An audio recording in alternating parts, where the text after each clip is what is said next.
Magandang araw sa inyo mga kabayan. Ipakikita ko na ngayon sa inyo aring aking pinamalingki nung isang araw na pinakita ko sa inyo. Pag bumili ng tulingan yan, sariwa-sariwa naman. Ating nahugasan na tanggal ang mga hasang-hasang at mga bito-bito kangit. Naas lang natin ngayon, ibababad muna natin yan diyan mga isang oras. Diyan sa pag-asin natin yan. Tipla daw, siyempre at ipapamintahan din yan para na sa ganyan tumalab din ang bangaw. May karkit na init yung ating pamintang inilalagay na yan. Talaga naman na rin ating gagawin luto ngayon, ikako sa inyo.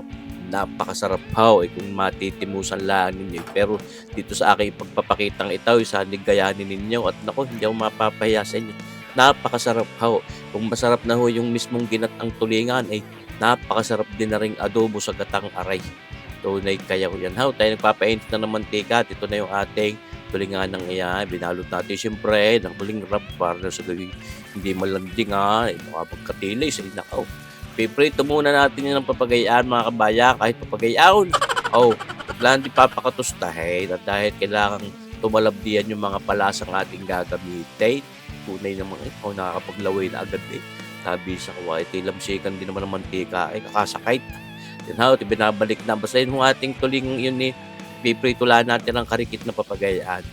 Hindi nga para pakatustahin at titigas siyaan.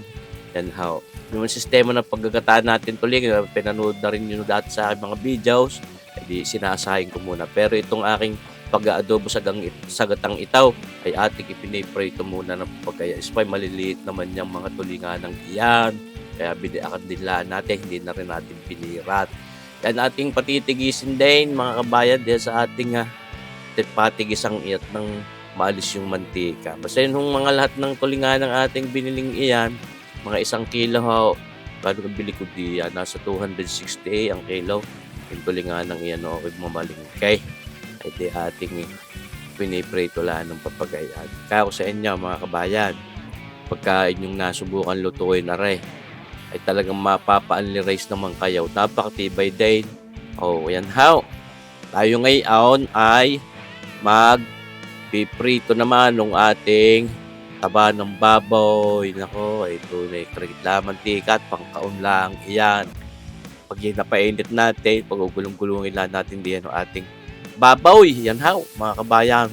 Pampasarap lalo, pampalinamnam.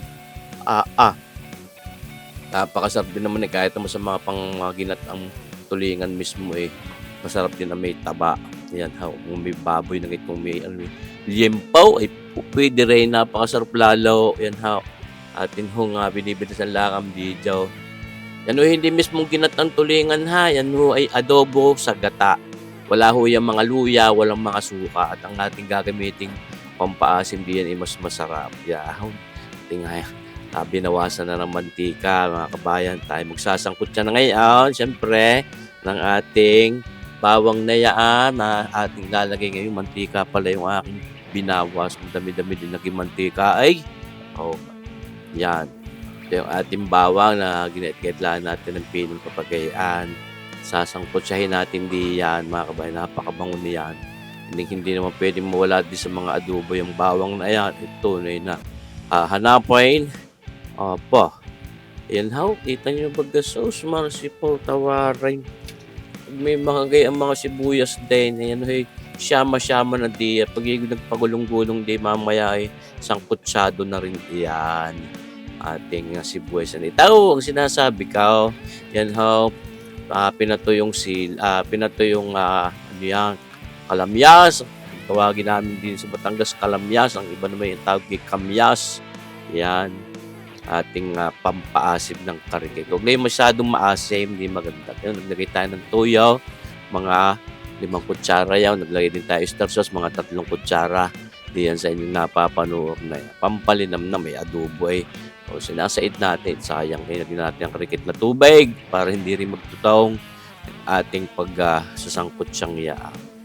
Ay parang pwede na. Parang huwag nang ilagay ang tulingan pang ulam na Abay hindi. Yan adobo sa gatang tulingan. Ayan, nilagyan natin ng sili. Yan ho, pampanghang. At talaga namang mas masarap yung adobo sa gata pag manghang. Nilagyan natin ngayon ng pamintang iyan. Mga kulang-kulang 1 kutsarita. bukod pa doon sa ating itinaktak doon sa pagpiprito sa tulingan. Tunay. Ngayon mga kabayan, sasabawan natin at dahil siyempre para mapalambot pa rin natin yung mga taba ng baboy na yan at mismong tulingan ay para mapalambot natin at medyo hindi naman para gatuin, edi basta para nanunuot ang sarap at yan inilagay na rin natin yung ating kakanggatang iyan. Yan mga isang niyog lang naman nakatumbas niyan mga kabayan. Hindi naman talaga totoong pakakaramihan ang gata niya. Hindi pampano lang, pampalinamnam din at pampalitaw. Pampasarap lalaw ng adobo. Adobo sa gata, hindi may gata. Ayan mga kabayan. Ilagay na rin natin ang ating mga tulinganang iyan ng yan ho ay talagang mapanood natin sa kaibuturan niyan ang lasa niyang ating mga panimplang inilagay di manood sa kaloob-looban. Yan mga kabayan. Hindi naman nga ho para lapukin yan o gatuin ang tinik dahil pwede namang himayin at saka kahit naman ho gato, hinihimay ko pa rin. Pinahihinaan lang natin ng apoy mga kabayan at siyempre para mapaangang natin at yan ho, pag yung mamay naglapot-lapot na yung sabaw na yan panalo na mga kabayan. No shortcut na rin natin ang video mga kabayan. Medyo matagal-tagal din ang paglulutong ginawa ko diyan. Mga kabayan, mga 1 oras din. So, para talagang talab na talab ang lasa ng ating yan, mga ginamit na pampasarap at pampalasa dyan. Nakita nyo ba gahong itsura mga kabayan? Ay, nako po. Adobo sa gatang, tulingan. Tulingan, adobo sa gatang ni Sir Boy. Sana masubukan nyo din na rin. Ako hindi mapapahiya sa inyo. Nakita nyo gahong itsura. Talaga namang nag-aayaya ang sarap mga kabayan. Ay, sus mercy po. Kung masarap na yung ginatang tulingan, ay napakasarap din ako sa inyo. Mas simple pa luto, kayang-kaya nyo din. Ayan. Lalapot-lapot na, may naglalatik-latik ng sabaw niyan, mga kabayan. Pero hindi man para igahin natin. Nang may nahihapla sa kanina at lalantakan na natin. Kita nyo ang itsura yung mga tabang iyaw. Sus, naglalatig-latig pa yung sabaw na yan. Sus, mercy po tawarin kahit naman ikabayan siya for break.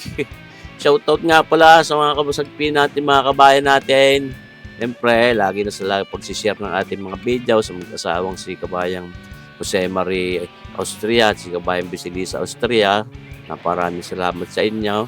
Siyempre sa mga subscribers natin, viewers na nandito yan sa iba't ibang panig ng mundo dito sa atin, sa Pilipinas, sa iba't ibang mga bansa.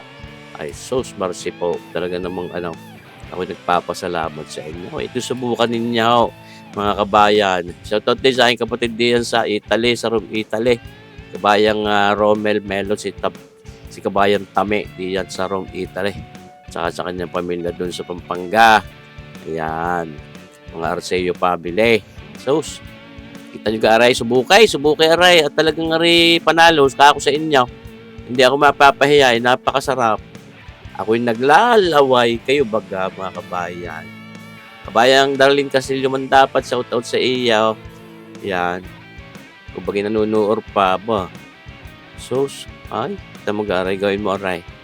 Ay siya, salamat sa panunoor mga kabayan din sa ating bagong lutong aring tulingan adobo sa gata. Ayan ho. Maraming salamat sa inyo. Mabuhay tayong lahat. Baka natin lahat pa rin ng ating mga videos at tayo hindi magsasawang mag-upload ng ating mga cooking videos. Salamat sa inyo mga kabayan. God bless.